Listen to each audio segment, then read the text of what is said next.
Hoi hoi, it's louisity again, and for this reading vlog, we will read Aru Shah and the Nectar of Immortality by Roshani Chokshi.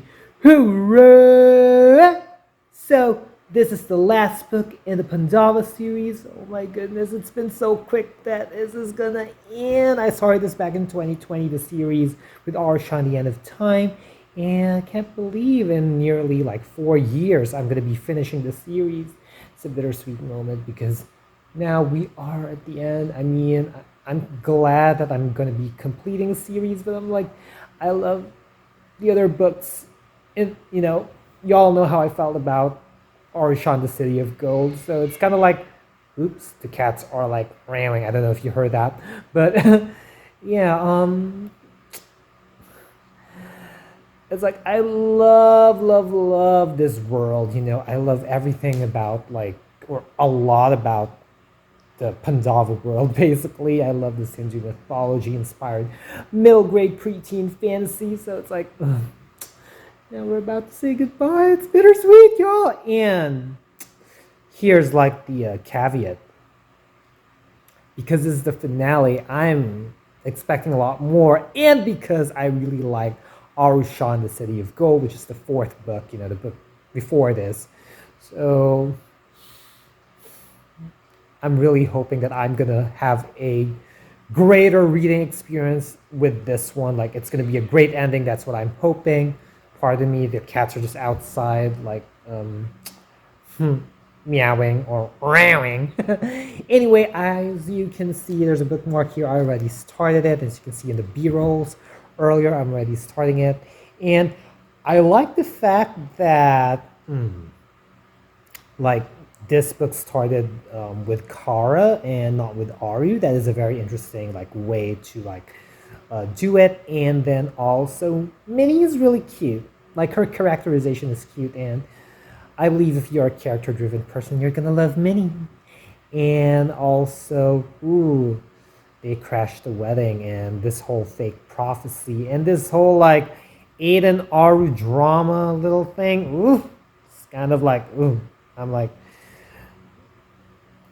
it's very interesting to read. It's very fascinating. I feel bad for the situation if that was in real life, but for a reading experience, for reading a novel, I was like, who's the jerk? Who's the jerk? It's gonna make you think of that. The light. I'm trying to avoid the light.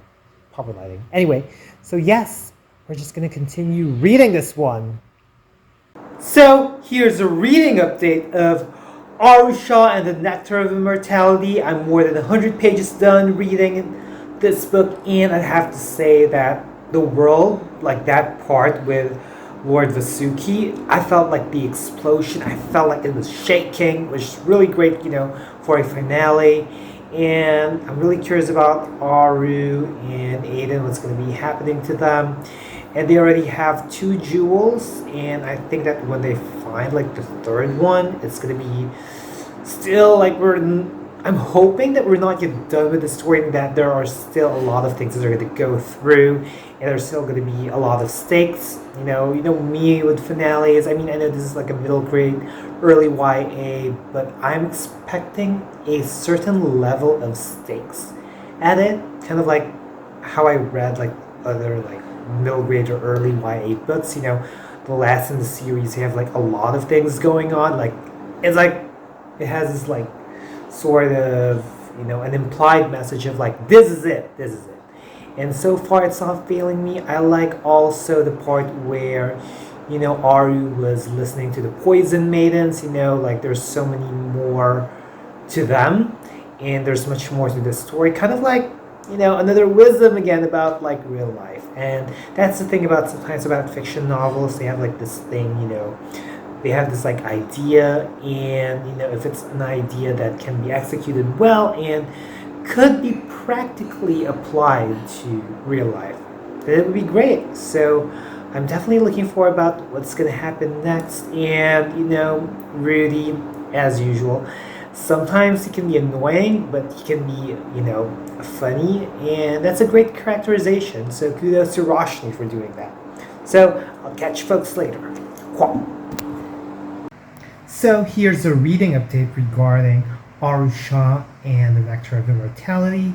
Now that scene with John Buffon where Bryn was like facing him, I like the fact that, even if Bryn didn't have any weapons with her, she believed in herself. Like she was bringing out like words of affirmation, and she was saying, I am strong, I am powerful, somewhere in those contexts.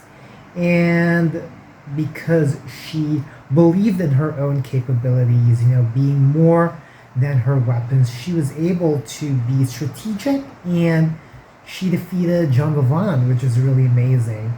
And also, a lot a lot of the things that were happening here has a little bit of like family ties, which, as someone who grew up, of course, in the eastern hemisphere of the world, there's a lot of that, and it's not that far compared to other countries and territories.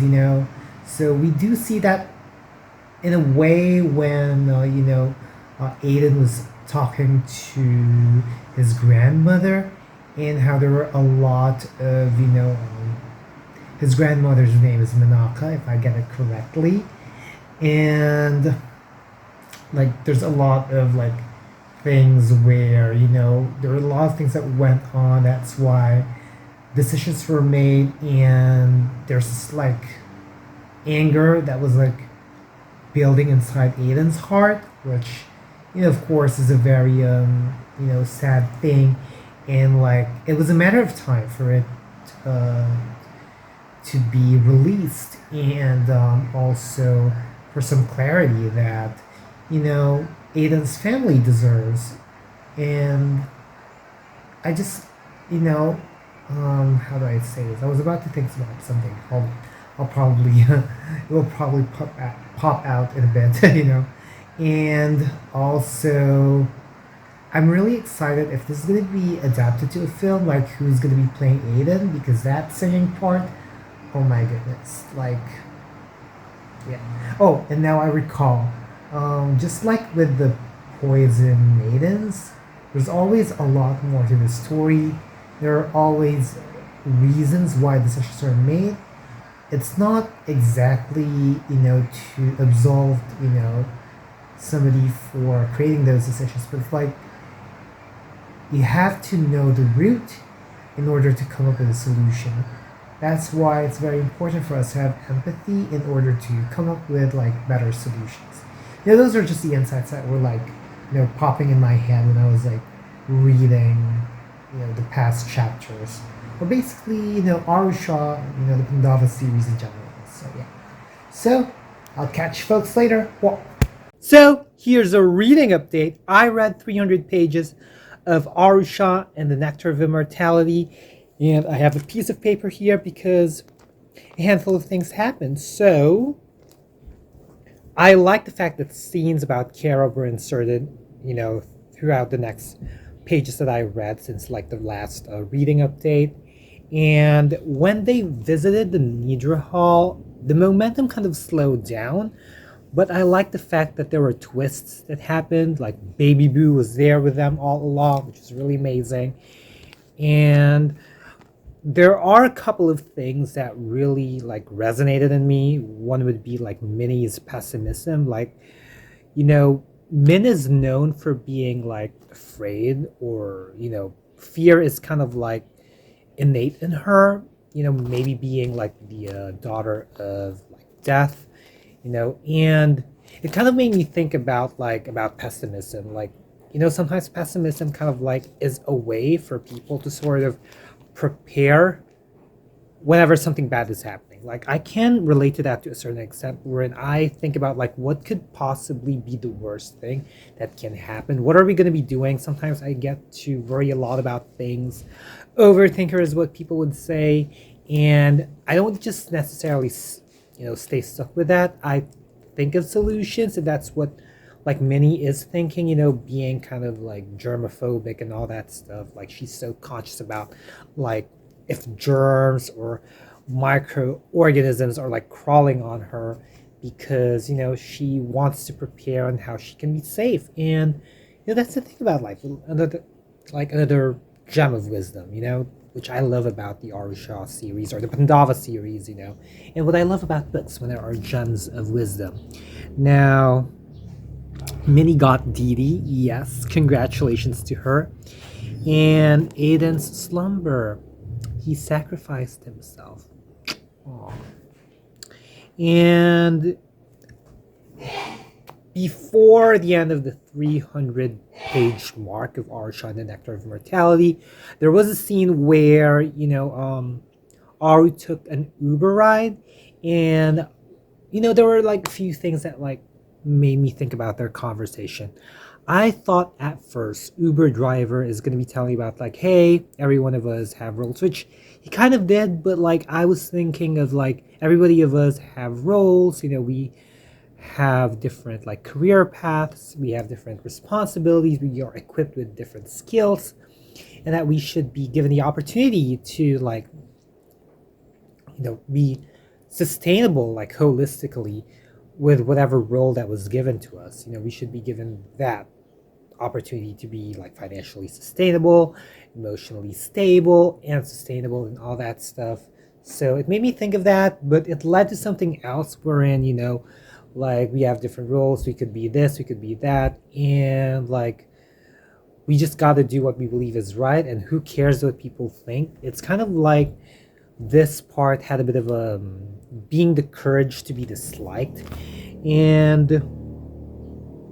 that's something that's really like a gem of wisdom. You have to be prepared for like anything that you're going to be putting out there, especially for us content creators. That's why, honestly, and we're going to divert a little bit, I want to read books right now about like social media and stuff, like how to deal with like comments and stuff.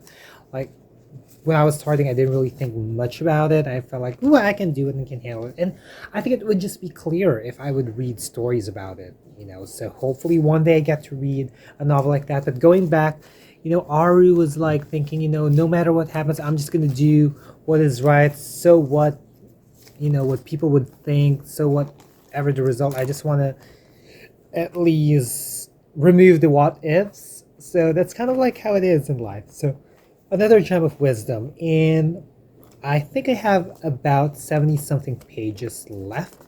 So yeah, hopefully, I will be in it for the ride, and I will just enjoy the ride, and hopefully this book is gonna blow me away.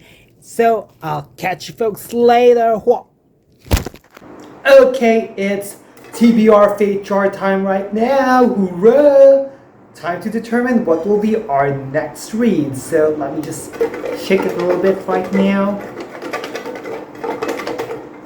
And then I'm going to look at the camera. I'm looking at the camera, y'all. Looking at the camera. Maybe this one. This will be a better one. Ooh, kind of a bit of a big chunk of paper.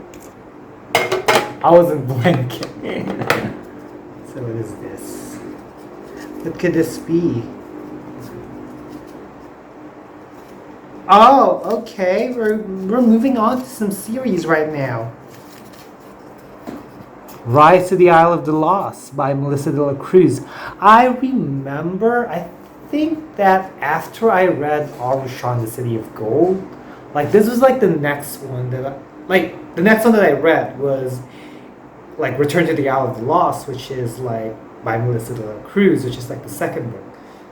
What a coincidence! Like the Fate Jar is doing its job, being a Fate Jar.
don't mind that I have a cotton ball on my nose. I'm trying to cure an acne here, so... But I already finished Aru Shah, the Nectar of Immortality by Roshani Chokshi, so that means I'm already finished with the Pandava series or the Aru Shah series. Hooray! So I'd have to say that this is a great finale. When I was reading like the last 60 something pages of this one, there were a lot of intense scenes that happened. You know, like when they were already, facing the sleeper, like all the armies, all the reinforcements.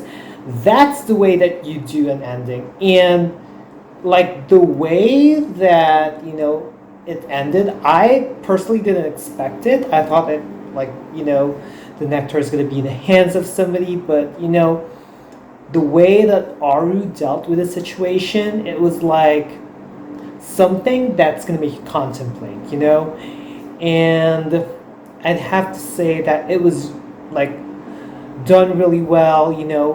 There's a lot of messages that were like, talked about. It's going to make you think about how like everybody wants to have an opportunity to live the life that they desire or they imagine, and even having like a share of that power. If you talk about it, when you talk about equity and equality, it's going to make you contemplate in those things. And that scene about Kara, that made me think about like, still, despite you having choices, there are still things that like, that still have a price. And sometimes, you just have to let things flow. And, it's sad for Kara for that to happen. You got to read it to know more. But who knows, maybe, sometimes in life, like there are certain things that are happening, but maybe there's something else in the future that's going to bring you back, and maybe it could be better. So if you want to know what I mean and why am I thinking like this, my insight basically, like, read this one. And the ending, like the epilogue, still had some hints of like, could there be something more that will happen? And I like to think that there were certain things. So it's more of like them as characters. It's more of a limbo. Well, you're probably wondering if like, is Minnie and Rudy now like some teenage, lovers, as well as like Aiden and are they teenage lovers? Well, read it yourself. And if they would like to continue and have like another story, I wish it will be like a spin-off series, kind of like when Percy Jackson 5 ended, they had like another series for like the heroes of the Olympus. So if they're going to be continuing things set in this world, I hope that if ever Roshani thinks about like creating like succeeding stories for this, it will be set in another series, altogether. Who knows, maybe we get to know more about Boo. I want to know more about like baby Boo, and who knows, that Boo became Boo, or maybe it is somebody else, when you talk about reincarnation. And yeah, I just love overall the series. It's been a ride. I was holding on to my seat.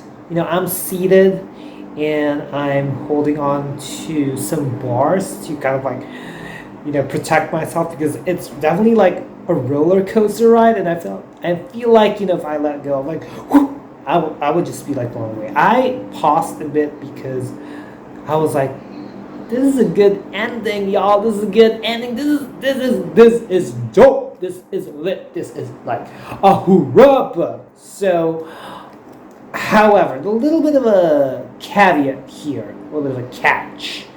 I'd have to say that, City of Gold is much more seamless, although, like, this one had like a bang, but like City of Gold's momentum is much more consistent, on top of like having like the wisdom and like the narratives is going to make you contemplate on things. I mean, this book also did it, but remember when I said in the previous clip that the momentum slowed a bit in that scene, like the Nidra halls? Well, yeah, that's just like my finding for this one. That's why I'm going to be giving this book 4.75 out of 5 stars. I hope my reading vlogs motivated you to read the Pandava series or the Aru Shah series by Roshani Chokshi, and I look forward to reading her other works like the Gilded Wolves trilogy, and as well as like the Spirit Glass, and like some of her standalone works, and of course like the Star Touch Queen series. So yes, those are her other works, and I'm looking forward to like read them, and hopefully these reading vlogs, not only that you enjoy them, but like it, pushed you to read Roshani Chokshi's works. And if you've made it this far, leave a Saturn emoji. And like I said, I always hope that you folks enjoy my videos. And if you've enjoyed this one, be sure to give it a thumbs up. Also, click that subscribe button and hit that little bell icon somewhere down there to keep yourselves posted about my videos. I'll also put down links and handles on my social media accounts, so feel free to check me out and follow me and support me there as well. As always, thank you so much for watching. Always be thankful and unleash the reader in you. Bye, y'all.